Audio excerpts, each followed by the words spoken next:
ಮಾಗಡಿ ತಾಲೂಕು ಕುದೂರು ಹೋಬಳಿ ಹುಲಿಕಲ್ ಗ್ರಾಮದಲ್ಲಿ ರಸ್ತೆ ಮಧ್ಯದಲ್ಲಿ ಅಪಾಯಕಾರಿಯಾಗಿ ಹುಟ್ಟುಹಬ್ಬವನ್ನು ಆಚರಿಸಿಕೊಂಡು ಹುಟ್ಟುಹಬ್ಬದ ಅಪಾಯಕಾರಿ ವಿಡಿಯೋ ತುಣುಕುಗಳನ್ನು ಸಾಮಾಜಿಕ ಜಾಲತಾಣದಲ್ಲಿ ಹಂಚಿಕೊಂಡಿದ್ದರು.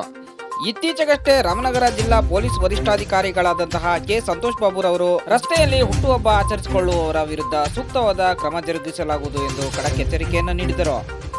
ಇದರ ಬೆನ್ನಲ್ಲೇ ಇದೀಗ ಹುಲಿಕಲ್ ಗ್ರಾಮದಲ್ಲಿ ಅಪಾಯಕಾರಿಯಾದಂತಹ ರೀತಿಯಲ್ಲಿ ಹುಟ್ಟುಹಬ್ಬವನ್ನ ಆಚರಿಸಿಕೊಂಡಂತಹ ಸಂದೀಪ್ ಅಲಿಯಾಸ್ ಟೋನಿ ಹಾಗೂ ಈತನ ಹುಟ್ಟುಹಬ್ಬದಲ್ಲಿ ಭಾಗಿಯಾಗಿದ್ದಂತಹ ದೀಪು, ಅರ್ಜಿತ್, ಅಂಜನ್ಮೂರ್ತಿ, ಸುರೇಶ್ ಎಂಬುವರು ಇದೀಗ ಕುದೂರು ಪೊಲೀಸ್ ಠಾಣೆಯ ಅತಿಥಿಗಳಾಗಿದ್ದಾರೆ.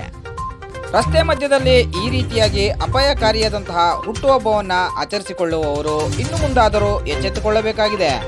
ಸುದ್ದಿಗಾಗಿ ಸೇವೆ ಕುದೂರು ನ್ಯೂಸ್. ಧನ್ಯವಾದಗಳು.